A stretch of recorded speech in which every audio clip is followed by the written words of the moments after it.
Thank you, Senator Xenophon. Senator Canavan. Thank you, Madam Acting Deputy President, and I do agree with the previous speaker that I don't think Senator Day is an enemy of the state, but he often is a man in black, Senator Xenophon. Better than being an enemy of the state, and I'm sure we're all looking forward to Senator Day's speech later tonight, which I'm sure will be thought-provoking and very erudite. Madam Acting Deputy President, there is an old joke in economics about the country that gets rich by doing each other's washing.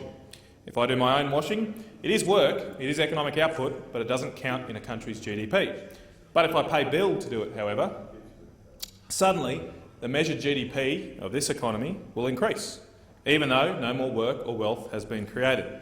A nation that did just each other's washing would not be a rich country, indeed it would have no wealth at all. Too many fall for this fallacy. It is most evident at the moment in the desire for some to maximise workforce participation. Maximising work should never be an end in itself. Work is a means towards getting things: food, a car, a house, etc. Work makes you give up things, primarily spending time at home with family or friends. These costs, these opportunity costs, are not counted in GDP and are too often ignored by those who simply wish to maximise our tax revenue, not our overall wealth or well-being. It is ironic that the most valuable thing in life, family time, is not valued in our economic statistics at all. The very word economics comes from the Greek term for household management, yet the household is ignored in so much of our economic commentary. But I'm not here to complain about the limitations of our bean counters. There is no way to reliably measure the value of family time, but even more reason that it should not be ignored when thinking about policy. I am here to complain about the unfairness of our tax system as it relates to those who seek to spend more time at home with their families. The most widely accepted principle underpinning tax design is the goal of horizontal equity, which is that people should be taxed according to their capacity to pay. In other words, people should only pay the same amount of tax if their capacity to pay is the same. Our tax system fails to achieve horizontal equity when comparing double-income families to single-income families. To paraphrase Tolstoy, each family fills out the same tax return, but every taxed family is taxed in its own way. As I mentioned in my first speech, Madam Deputy Acting President, a single-income household with income of $120,000 pays $10,000 more tax in Australia than a double-income family with the same joint income of $120,000.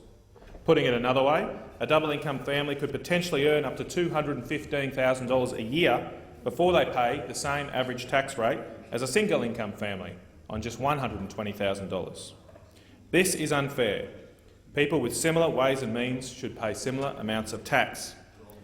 And each family, regardless of the way in which its income is earned, has the same costs, the same bills to pay, the mouths to feed and spending obligations to meet. Australia has one of the most hostile tax systems in the world for single-income families. The OECD released a report in 2012 that compared the tax burden of families with different incomes across countries. The report used a range of different income levels, but the results between countries were similar regardless of the income level chosen. Take the case of a couple earning 133% of the average wage in different countries. Australia's tax system discriminated against single-income earner families to a much larger extent than average. In Australia, single-income families paid 38% more tax than dual-income families. That compared to an OECD average of 21%. So Australian single-income families were almost double the average difference worse off when comparing them to the tax paid by double-income families. Overall, the OECD report found that in 2010, Australia's tax system was the 5th most discriminatory against single-income families, only behind Finland, Ireland, Mexico and New Zealand, of the 37 countries examined. Australia is out of step on the treatment of single-income families. As the OECD stated, at the given levels of household income, the Australian tax benefit system favours dual-earner couples over single-income couples. Many countries that have similar income levels to Australia, such as the US, Germany, France and Japan, either treat single and double-income couples in a neutral manner or have very low levels of discrimination. Currently, half of the OECD countries that treat spouses separately for tax purposes have joint taxation or some joint elements that provide tax relief and tax credits, which are transferable between partners. The full list of countries that provide joint taxation cover 18 OECD countries, including the Czech Republic for couples with children, France that cover families, Germany married couples, Ireland married couples, Luxembourg married couples, Norway it's optional, Poland married couples, Portugal covers families, Spain it's optional, Switzerland covers married couples, and the US covers married couples for joint taxation purposes. All of these comparisons were done using 3 to 4-year-old data, and things have only gotten worse since for Australian single-income families. Australia has lifted its tax-free threshold from $6,000 to $18,000.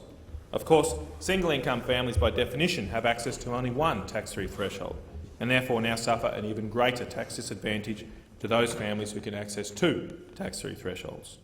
I firmly believe that we must move our tax system to one based on the family, not the individual. But we should do that because it's a good idea here, not just because it is being done overseas. It is a good idea here because families make decisions as a family, and therefore we should tax them as a family. It is a good idea here because maximising the number of people that work should not be our core objective. It is a good idea here because there are clear and identifiable benefits of parents staying home and looking after their children. The great Nobel Prize-winning economist Gary Becker did pathfinding work on household decision-making in his treatise on the family. He noted that families make economic decisions as a unit. Families share paid and non-paid work between themselves and substitute leisure and work time to maximise the total welfare of the family as a unit. When we tax different family members differently, we introduce distortions into family decision-making. A family may need $100,000 a year, let's say, for its annual budget, but if both parents face the same tax rates, they would make the decision jointly and may decide that one will specialise in paid work while the other stays home. However, when the marginal tax rate is lower, or often zero, as it is in our system, for a parent that stays home, more families will make the decision for both parents to work rather than just one. This will happen even though, in the absence of a tax system, many more families would choose to have one parent stay home for all or some of the time. Our tax system is therefore not giving people what they want. It is changing parental and family behaviour to match the priorities of the workplace, not the priorities of the home. There is no reason why we should want to see the greatest number of people as possible in paid work. Work is important, work is great, but it is not as important as family. There are more hours outside 9 to 5 than between 9 to 5. And what we achieve in the non-work parts of our lives, with our friends and our family, will for the most part be our most important achievements and legacies. As the old story of the Roman matron goes, she scorned the ostentation wealth of a nouveau riche socialite by turning to her children and declaring, "These are my jewels." There are powerful interests within government that would seek to reverse these natural order of things.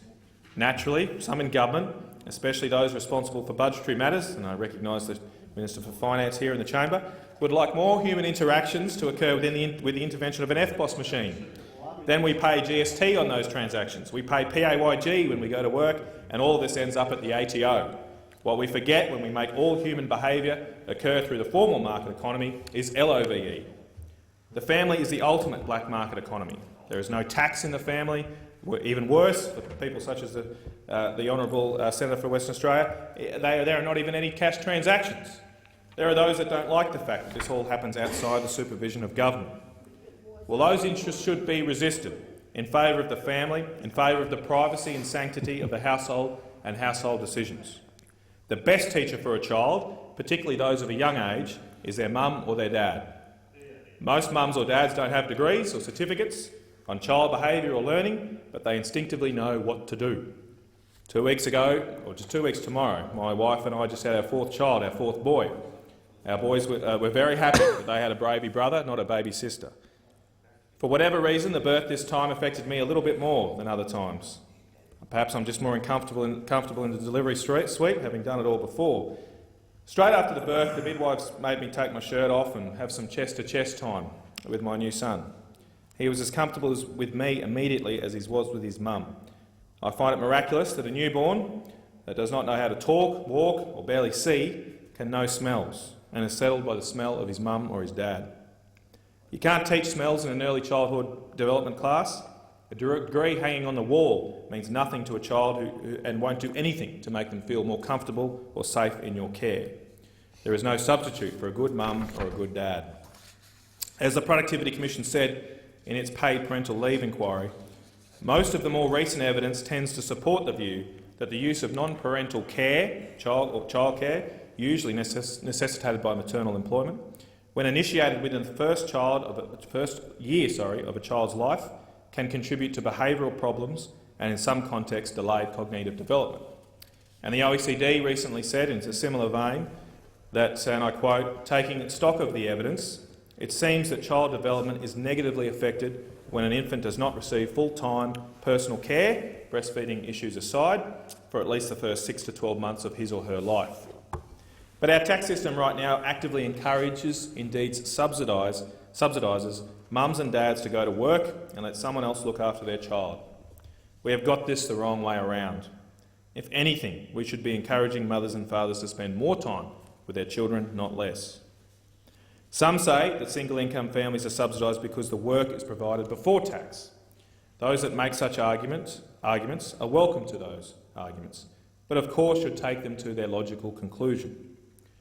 For practical reasons, we do not tax the work or leisure that occurs in the family home. If we were to do so, we should also do that for all of those that live lives at home. The sick, the disabled, the old, all receive such forms of implicit income, but there is no way we can adjust our tax system to reflect that. As Terry Dwyer has pointed out, the notion that home activities represent some form of untaxed production is tantamount to saying that our entire lives, waking, sleeping and working, should be at the disposal of the Treasury. Such an idea is an affront to our free and liberal society and the separation of Caesar's world from our own. We can design a better tax system. Australia's social security system, family law and child support arrangements all assume that family income and assets are shared between family members. However, as it is presently structured, Australia's tax system does not recognise this economic reality. There are a number of different approaches that could be taken to achieve horizontal equity based on a wide range of different international models. One option that is proposed by the Government of Canada is that they have pledged that once their budget has returned to a surplus, they will allow couples with dependent children under the age of 18 to split up to $50,000 of their incomes each year for tax purposes. This is a proposal that the current Prime Minister of Canada, Stephen Harper, took to the last election, or before the last election, made this promise that he would do this before or after a surplus is achieved. It met with great popularity and is now something that the Canadian government is progressing. They'll add to the list of countries that I mentioned before that already have such systems in place, and there will be even more evidence that we are falling behind the rest of the world in regards to the treatment of single-income families.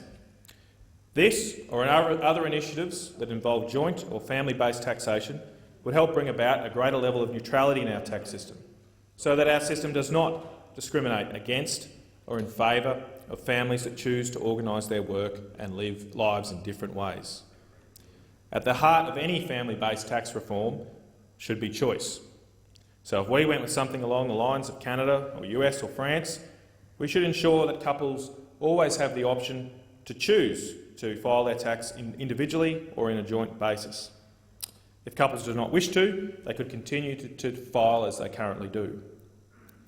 But however, when you look around the world, and there are other countries, as I said, that provide such joint filing for families, the evidence clearly is where there is a choice for joint filing or individual filing, that families inherently or predominantly take up the option to joint filing and generally take it up with enthusiasm.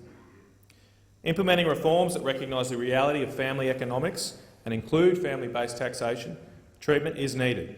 It will remove the problem of so-called middle-class welfare by encouraging family self-provision and letting people take care of their own family, which is how and how it always should be. And I compliment the government for putting in place a wide-ranging taxation white paper process, and I hope that they will consider such elements that were ignored, unfortunately, by the previous Henry tax review. But if we are serious about helping families in this country, we should look to what happens overseas.